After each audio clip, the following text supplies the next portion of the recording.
When it comes to coverage of teachers and their unions, anything goes in the corporate media.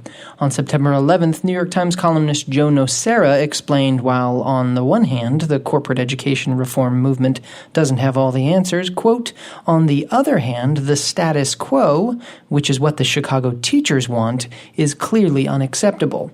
In Chicago, about 60% of public school students graduate from high school, close quote. A Washington Post editorial likewise accused the teachers of fighting to preserve the status quo and its low graduation rates because they oppose corporate reforms. Reforms, they tell us, that are much like those championed by the White House. So Chicago teachers want no change in their school system?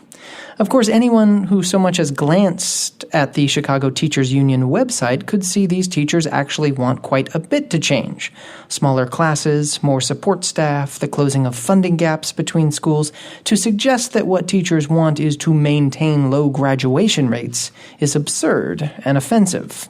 In addition to an editorial attacking the union, the Washington Post also ran an op-ed by Charles Lane, who angrily argued against the union's demands based on the fact that Chicago teachers make much more than the largely impoverished families whose children they teach. Quote, I cannot describe the moral repugnance of this strike by aggrieved middle-class professionals against the aspiring poor, close quote. Yes, teachers are against the poor.